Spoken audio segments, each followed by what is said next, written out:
CCP is covering COVID-19 situation in China. China issues new mask guidelines and it approves COVID vaccines amid outbreak. Overwhelmed pediatric departments in Beijing. Long waits persist. Over millions Chinese restaurants close in 10 months. Owners talk about survival. Xi seeks to reassure on economy as Wall Street retreats and Moody's downgrades China. Scandal erupts at EUChina Summit over hacked communications and lack of progress.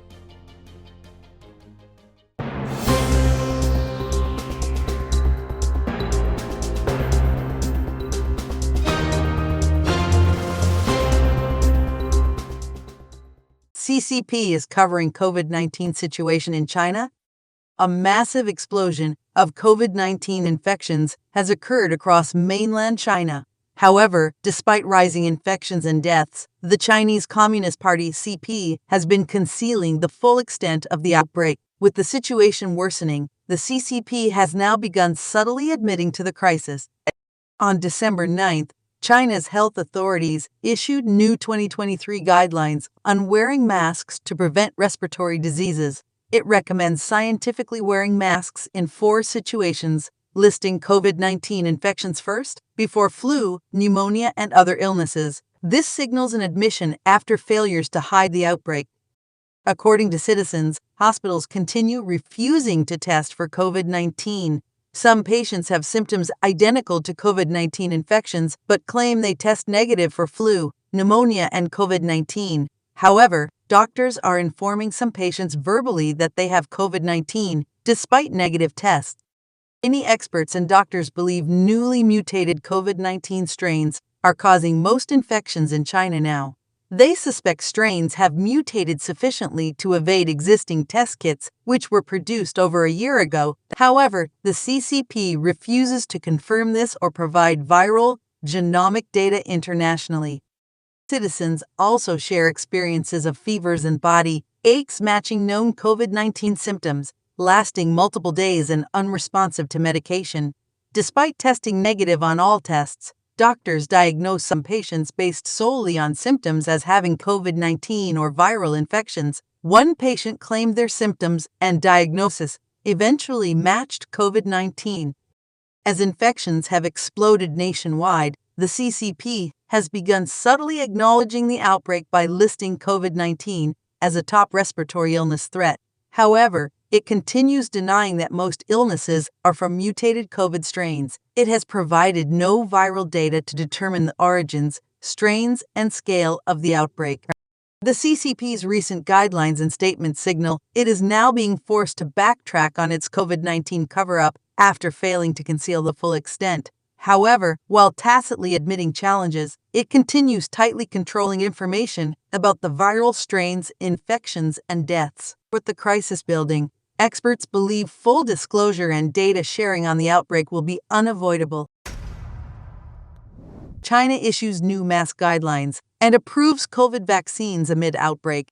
On December 9th, China's CDC issued new guidelines recommending public mask wearing, signaling an admission that infections have exploded nationwide. From December 1st-3rd, China also emergency approved 5 new domestic COVID vaccines targeted at mutated strains. The new guidelines advise wearing masks on public transport and crowded venues to prevent COVID-19 and other illnesses. This suggests authorities recognize they have lost control over the outbreak. Despite originally misleading the public that illnesses were due to pneumonia or flu instead of COVID-19, some areas have resumed PCR testing and health codes, measures aimed at controlling COVID outbreaks. This indicates authorities are still covering up the truth and refusing to acknowledge the large-scale eruption of infections. The newly approved COVID vaccines were designed against last year's strains and haven't undergone complete clinical trials. Mass production and distribution takes 3-5 months. Approving ineffective vaccines now proves authorities knew long ago that COVID-19 was driving this wave. Rather than evaluating safety, China rushed vaccines to market to benefit certain companies, not contain the outbreak. Reports emerged a month ago of authorities concealing surging cases by attributing them to pneumonia or flu instead of COVID-19. Experts warn that due to weakened immunity in China after stringent lockdowns and poor domestic vaccines, COVID's impact may be much more severe compared to other nations.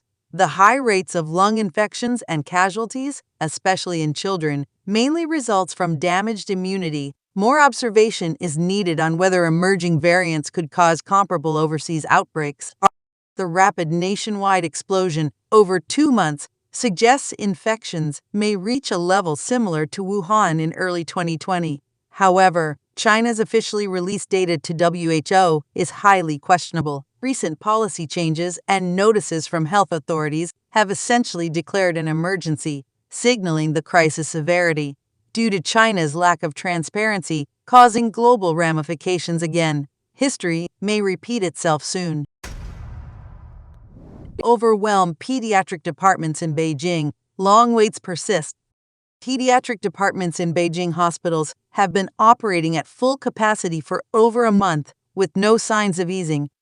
On December 1st, one parent at Beijing Children's Hospital said there were over 500 people waiting just for a blood test, with over 200 waiting ahead.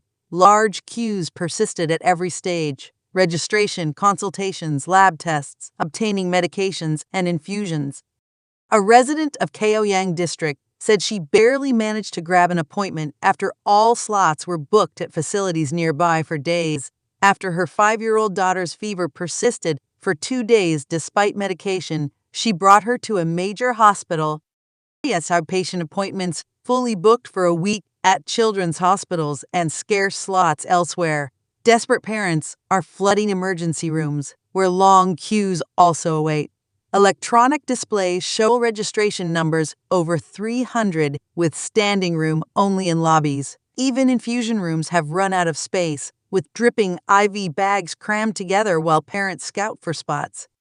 Besides overcrowdeders, pediatric wards and nursing staff are also overstretched, forcing hospitals to reallocate resources from other departments. But with surging patient loads, pediatricians are still working 10-14-hour days with barely any time to eat or use the restroom. Some medical staff have also started becoming ill themselves, further straining limited manpower.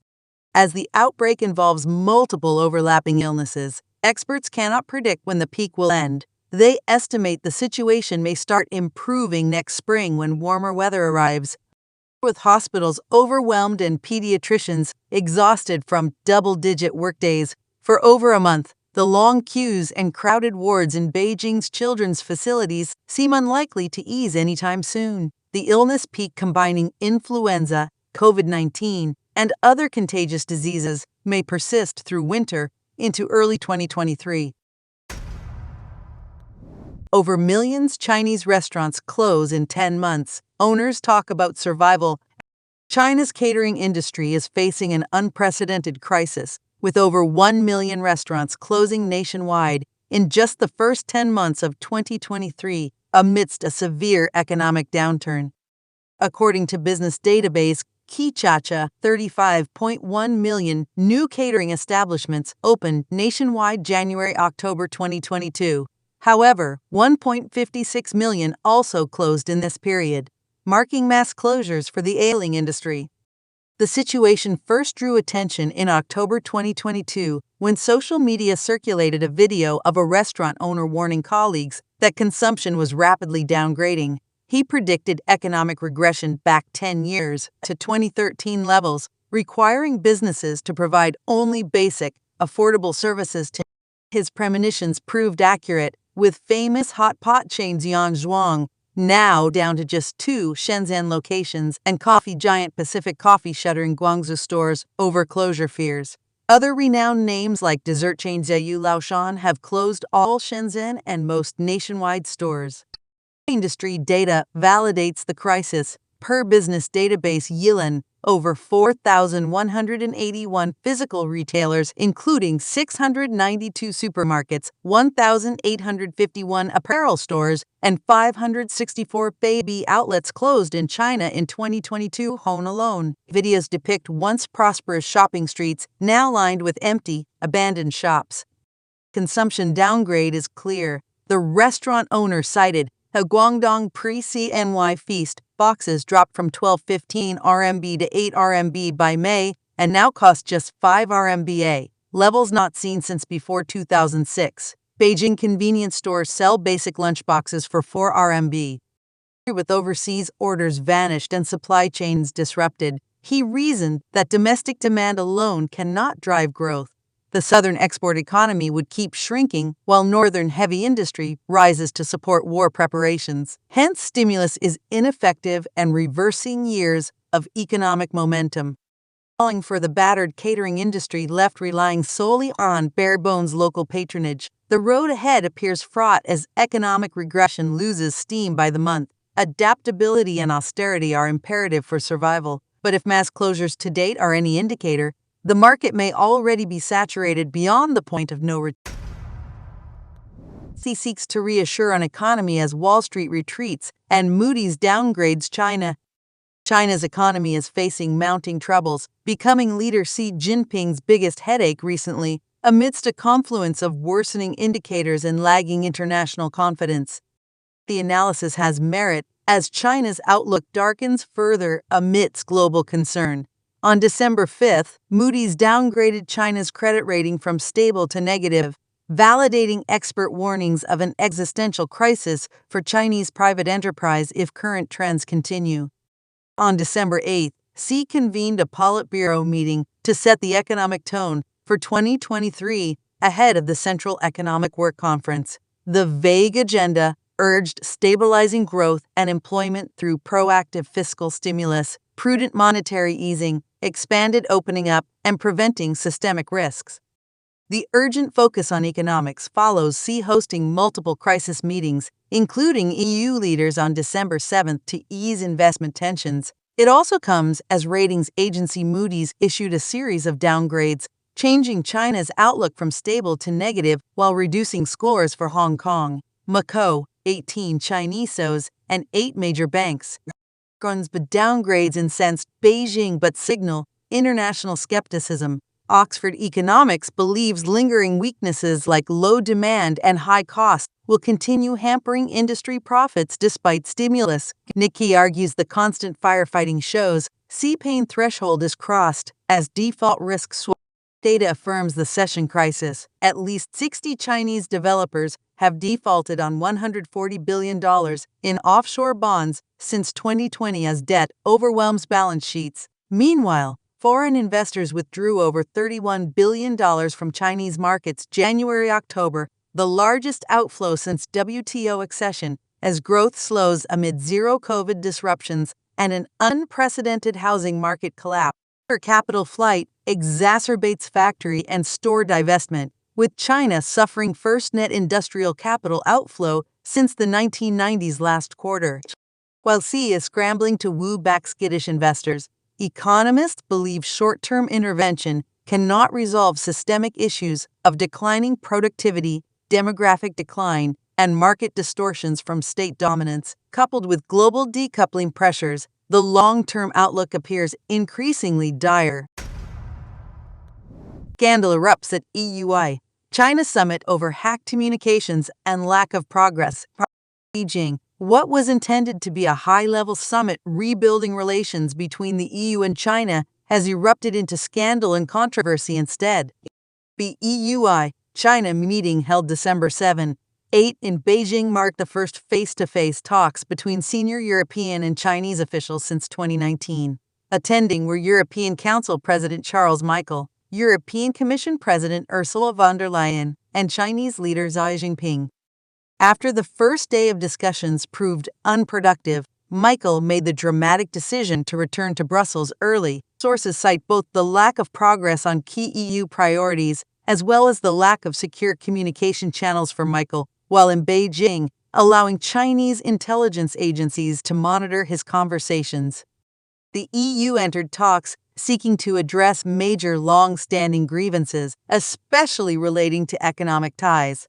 The trade deficit ballooned in 2022 to over 400 billion euros, spotlighting significant barriers to access for European companies in China's market. Von der Leyen emphasized rebalancing the uneven playing field. While Xi used soaring rhetoric about making the EU an important cooperative partner, the EU statement after talks featured strong criticism of Chinese policies violating international commitments from the South China Sea to human rights. Michael promoted shared interests, but firmly stated the EU would continue criticizing Chinese attempts to change the regional status quo by force or coercion. The two sides failed to produce a joint statement amidst the tensions, with arrangements leaving European delegations vulnerable to surveillance. Sources say Michael felt discussions were at an impasse and his continued presence pointless without candid discussions with EU colleagues. His premature exit underscores doubts that China is serious about addressing European concerns. Chinese officials have rejected accusations of spying as the scandal further strains already tense China-EU ties. It has also raised questions about information security for visiting delegations and fears Chinese intelligence agencies are expanding espionage against foreign targets.